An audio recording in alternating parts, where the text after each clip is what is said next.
এটা গণতন্ত্রের কোনো সংজ্ঞাতেই নাই। আপনারা ওদের সমস্যা করতে পারেন না। সরকারের দায়িত্ব হলো, সরকার কিন্তু কেবল স্টুডেন্টদের না, সরকার কিন্তু সাধারণ মানুষেরও। সরকারের দায়িত্ব হলো সাধারণ মানুষের পথটাকে পরিষ্কার রাখা। সরকারের দায়িত্ব হলো যাদের মধ্যে ক্ষোভ আছে সেই ক্ষোভটা নিরসন করা। নিরসন করার পদ্ধতি অনেকগুলো আছে, তাদের সঙ্গে আলোচনা করেন। আলোচনা কি সরকার করেছে? আলোচনা তো করতে হবে, কার্যকর আলোচনা করেন। আবার যারা দাবি করেছে, দাবিটা যদি ন্যায়সঙ্গত না হয়, সেই দাবি আলোচনা করে তাদের বোঝার বিষয়গুলির সমাধান কিন্তু কঠিন হয়ে যায়। এটা দেখে রাজনৈতিক গভর্নমেন্ট থাকতে এত কষ্ট হতো না কিন্তু।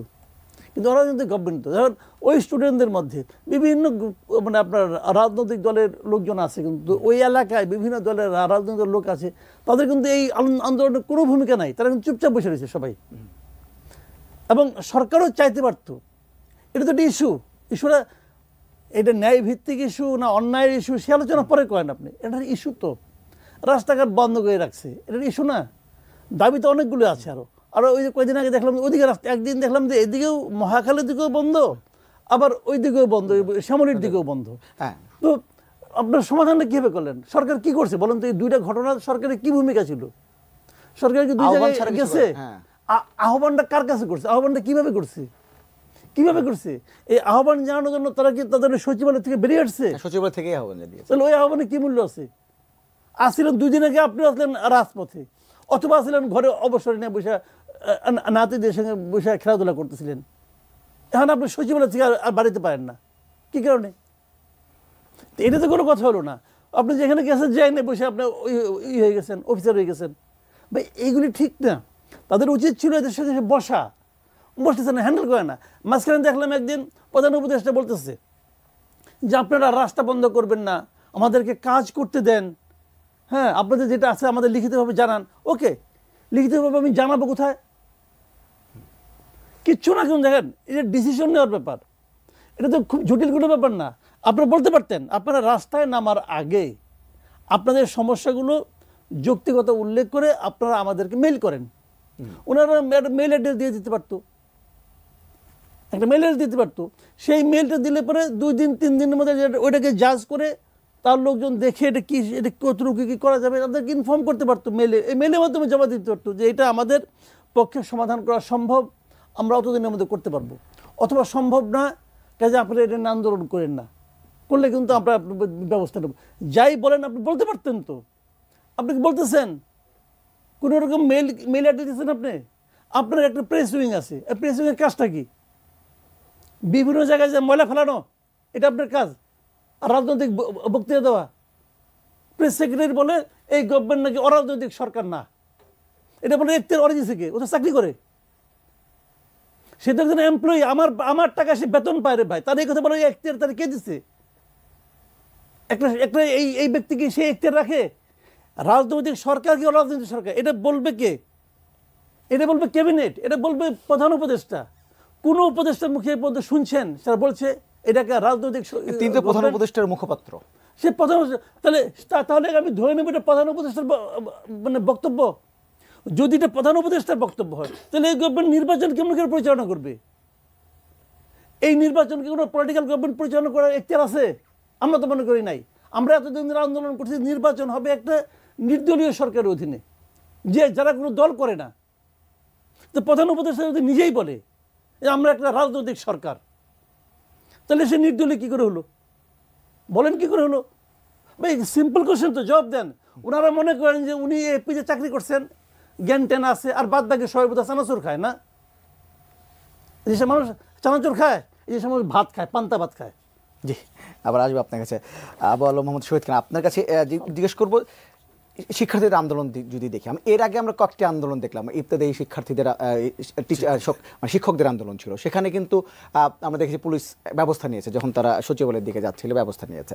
এর আগে আদিবাসী শিক্ষার্থীদের একটা মিছিল সচিবালয়ের দিকে যাচ্ছিল, সেখানে আমরা দেখেছি যে পানি মেরে অথবা জল ছেটে থেকে ব্যবস্থা নেওয়া হয়েছে। কিন্তু শিক্ষার্থীরা আন্দোলনে করতে নামলে আইনশৃঙ্খলা বাহিনী ব্যবস্থা নেয় না, সরকারও একটু নমনীয় থাকে, ব্যবস্থা নিতে চায় না। মানে শিক্ষার্থীদের নিয়ে সরকারের এক ধরনের সহানুভূতি বলি, কিংবা একটু ভয় আছে যে ব্যবস্থা নিলে আবার উল্টো দিকে হয়ে যায় কিনা, এরকম কিছু কি? না, শিক্ষার্থীদের প্রতি তো সারা বাংলাদেশের মানুষের সহানুভূতি আছে। এবং সবসময় ছিল, এটা নতুন না। শিক্ষার্থীদের মানুষ অন্যভাবে চিন্তা করে এবং 5ই আগস্টে যে সরকারের পতনের পর এই 36 দিনের যে আন্দোলন, সেই আন্দোলনে শিক্ষার্থীদের যে ভূমিকা, এই ভূমিকার কারণে তাদের প্রতি সম্মান বা তাদের প্রতি সহানুভূতি বা তাদের প্রতি একটা ভালোবাসা মানুষের আছে এবং এই সরকারেরও আছে। এই আন্দোলন তো নতুন না, এটা অনেক পুরানো এবং পুরানো একটা ইস্যু, এবং এই ইস্যুটাতে আমরা কেন এতদিন রিজলভ করতে পারিনি সেটা একটা গভীর আলোচনার বিষয়। কেন তাদেরকে আবার জাতীয় বিশ্ববিদ্যালয় থেকে বের করে আনা হয়েছিল, কি কারণ, কাদের মধ্যে কি ঘটেছিল, এগুলো অনেক আলোচনার বিষয় আছে এবং কিছু কিছু জিনিস জানা যায়।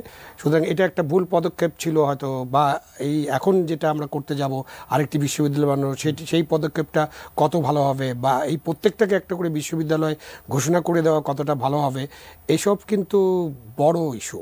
এই ইস্যু কিন্তু আপনি রাস্তাঘাট বন্ধ করে এটা সমাধান হবে না। সে কারণে আমাদের দেশে যে 12-13টা সংস্কার কমিশন গঠন করা হয়েছিল, তখন অনেকেই এটা বলেছেন যে শিক্ষা সংস্কার কমিশন একটা করা উচিত, এবং শিক্ষা নিয়ে আমাদের অনেক কথা আছে। আপনার দেশে নানান শিক্ষা ব্যবস্থা, 6 রকম 7 রকম 10 রকম, হ্যাঁ, আপনি একদিন মাদ্রাসা আছে, ইবতেদায়ী আছে, প্রাইমারি স্কুল আছে, আপনার কিন্ডার গার্ডেন আছে, মানে নানান মুখী আমার বিশ্ববিদ্যালয় আছে, পাবলিক প্রাইভেট বিশ্ববিদ্যালয় আছে, মানে ইউনিভার্সিটি কলেজ আছে, কলেজ ইউনিভার্সিটি আছে। এই সব বিষয় নিয়ে আসলে আমাদের একটু কাজ করতে হবে, এবং এই অন্তর্বর্তীকালীন সরকার এটা শুরু করে যেতে পারতো, এবং তারা শেষ করতে পারবেন না, কারণ কোনোটাই তারা শেষ করতে পারবেন না, এটা একটা পরিষ্কারভাবে জানা দরকার। যেহেতু আপনি যখন হেডলাইন পড়ছিলেন তখন দেখা গেল ঐক্যমত্য কমিশন আলাপ আলোচনায় বসবে। তো এখন ঐক্যমত্য কমিশন যখন আলোচনায় বসবে, ধরেন সংবিধান সংস্কারের একটি প্রস্তাবও তো আমরা ঐক্যমত্য হতে পারবো, কিন্তু একটি প্রস্তাবও বাস্তবায়ন করা যাবে না যতক্ষণ না নির্বাচন হয়েছে। নির্বাচনের মধ্য দিয়ে একটি সংসদ গঠিত হলেই কেবলমাত্র সংবিধানের কাটাছেঁড়া করা যাবে বা সংশোধন করা যাবে। সুতরাং আমাদেরকে অপেক্ষা করতে হবে, হয়তো আমরা একমত হতে পারবো কিছু কিছু বিষয়ে। তো যে কোনো আন্দোলন, যারা এই আন্দোলনে আহত হয়েছিলেন তারা কিন্তু অনেক দিন ধরে একটা আন্দোলন করছেন এবং অনেক কথা বলছেন তারা। আমার কাছে খুব অবাক লাগে যে শহীদদের যে ফ্যামিলি, তারাও আন্দোলন করছেন, তারাও অনেক কথা বলছেন। আমার কাছে খুব অবাক লাগে যে আমাদের প্রায় 8 লক্ষ কোটি টাকার নাকি বাজেট হবে আগামী, এবং এর আগেই তো 7 লক্ষ কোটি টাকার উপরে বাজেট ছিল, এবং বাজেটে অনেক থোক বরাদ্দ আছে। আমাদের প্রধান উপদেষ্টার কাছে একটা তহবিল আছে এই যে বন্যা, সাইক্লোন এইসব মোকাবিলা করার জন্য। তা এই তহবিলটার অঙ্ক খুব কম না। তারপরে তারা একটা জুলাই ফাউন্ডেশন করেছেন, সেখানেও টাকা পয়সা আছে। তো এইসব ক্ষেত্রে আপনি একটা তালিকা করে তাদের যার যেরকমভাবে তাদেরকে পুনর্বাসন করা, এটার জন্য কিন্তু 6 মাস লাগে না, এটা খুব দ্রুত করা যায়। এবং আপনি যত দেরি করবেন তত এই তালিকা নিয়ে তত নানান কথাবার্তা হবে এবং একটা বিতর্কিত অবস্থা সৃষ্টি হবে। যেমন এখন আপনার 867 জনের বোধহয় একটা গেজেট নোটিফিকেশন করছেন, সো আপনি তো তালিকাটা করেই ফেলছেন। এখন দরকার যে এই তালিকার ভিত্তিতে কাদের কি অবস্থা এবং তাদের অবস্থাটা বিবেচনা করে তাদের সাথে কথা বলে তাদেরকে কাজ করা দরকার হলে। আপনি তো এই সরকার তো একটা এনজিও সরকার, অনেক এনজিওর প্রধানরা এখানে আছেন। দরকার হলে বাংলাদেশে তো এনজিওর কোনো অভাব নেই, একটা ইন্ডিপেন্ডেন্ট এনজিও আপনি দায়িত্ব দিতে পারেন। আপনি ঠিকই বলছেন অধিদপ্তর, এটার জন্য অধিদপ্তর কেন করতে হবে?